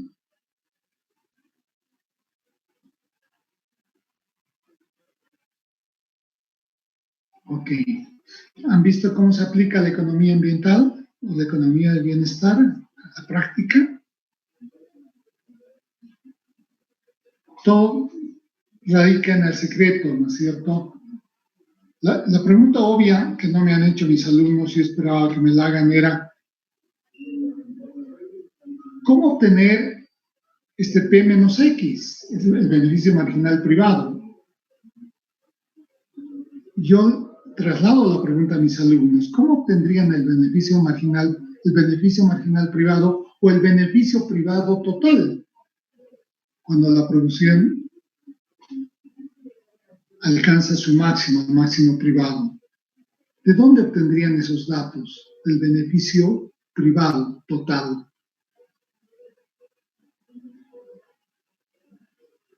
Del balance contable de la empresa, ¿no es cierto?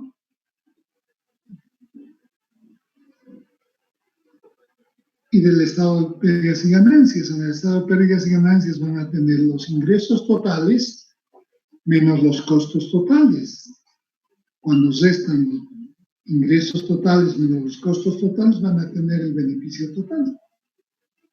Por tanto, esta curva que es P menos X, que es beneficio marginal privado, se obtiene a partir del balance de la empresa, ¿no es cierto? Del estado de pérdidas y ganancias. ¿Sí? ¿Está claro? Esto en la práctica, obviamente. Sí. Dime, José.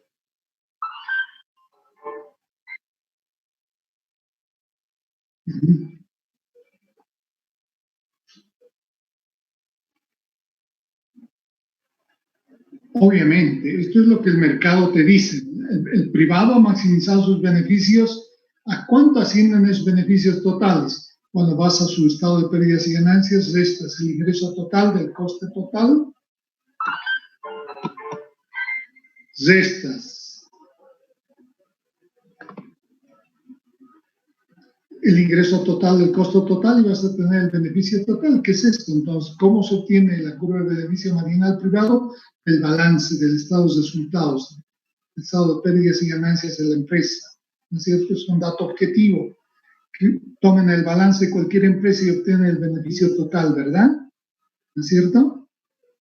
Que en este caso te da P menos X, ¿verdad, José?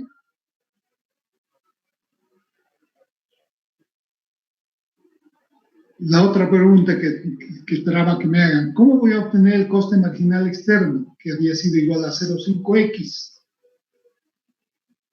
Ya les he dado una idea y les he dado, ¿no es cierto?, un camino para obtener este coste social. Es necesario primero aislar cuál es el nivel de la externalidad. En el caso minero, por ejemplo, si la contaminación es contaminación de las aguas por el uso, ¿no es cierto?, por ejemplo, de cianuro en el proceso de concentración minera, entonces obviamente el nivel de contaminación por cianuro va a ir subiendo en la medida en que aumente mi nivel de producción. Cuanto mayor sea mi producción minera, mayor va a ser el consumo de cianuro. Y al emplear mayor cantidad de cianuro, la externalidad, el coste social que yo genere, ¿no es cierto?, en la gente va a ser también mayor. ¿Por qué?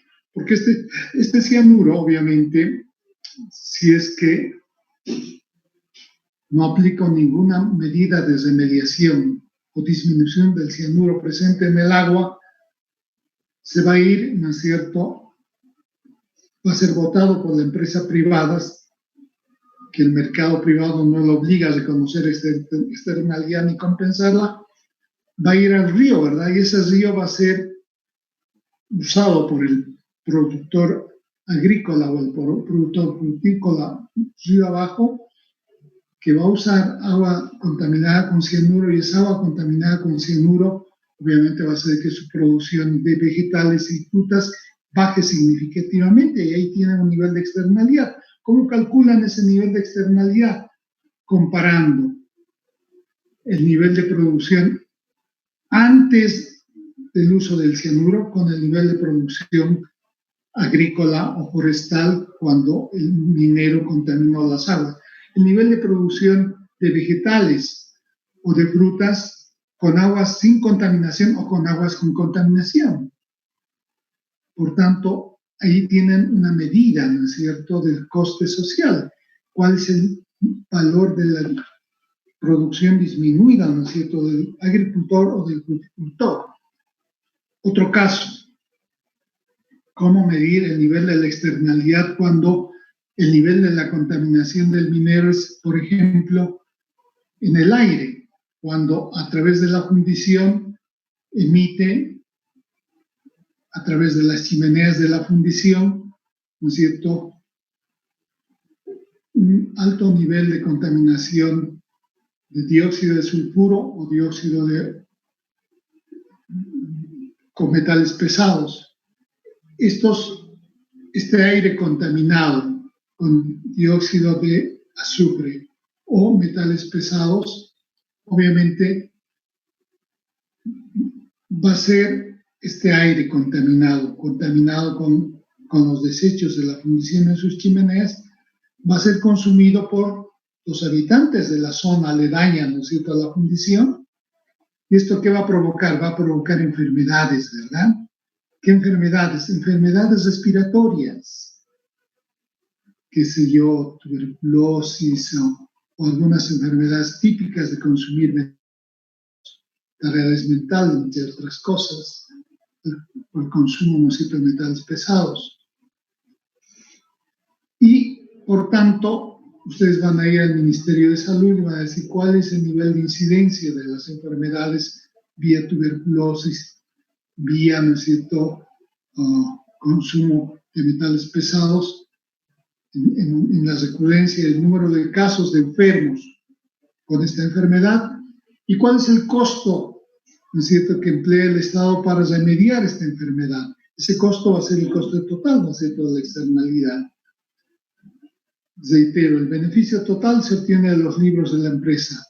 El coste total se obtiene, ¿no es cierto?, a través de los costos de remediación o sanación o disminución de la externalidad sobre la población, ¿verdad? ¿No es cierto? ¿Está claro esto? Omar, dime, ¿tienes una pregunta? No, licenciado, todo está bien, licenciado. Está claro. Todo depende. Lo primero que tienen que hacer es identificar cuál es el nivel del elemento contaminante. Puede ser cianuro, puede ser dióxido de azufre, puede ser cualquier elemento químico que estás usando en el proceso de producción que va a contaminar el agua, que va a contaminar el aire, o puede contaminar la tierra, ¿no es cierto? ¿Qué tipo de enfermedad se genera con la ingestión de alimentos contaminados con estos elementos metales pesados, cianuro o cualquier otro elemento? ¿Qué tipo de enfermedades? ¿Cuál es el nivel, ¿no es cierto?, de casos de estas enfermedades? ¿Y cuál es el costo, ¿no es cierto?, de sanar esas enfermedades? Cuando tú calculas eso, ya tienes el coste social externo al nivel de la externalidad total. ¿Me entienden? ¿Cuál es la fuente de información para el cálculo del beneficio privado total? Los estados financieros de la empresa.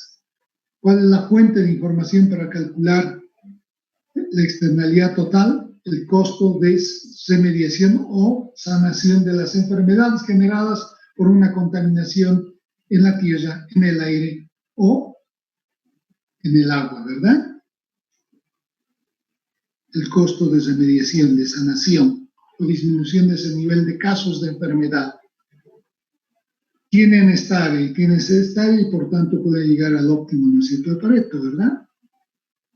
Calculando la pendiente de la curva de beneficio marginal privado o la pendiente de la curva de coste marginal externo, ¿verdad? Si es que son lineales las funciones. ¿De acuerdo? ¿Está claro? para los que animen a hacer una tesis sobre economía ambiental derivada de la actividad minera, por ejemplo. Yo encantado les ayudo. Sí, José.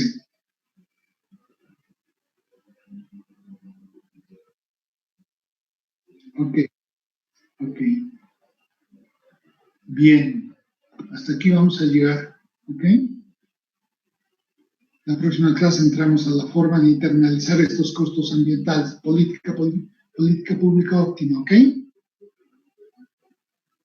¿De acuerdo?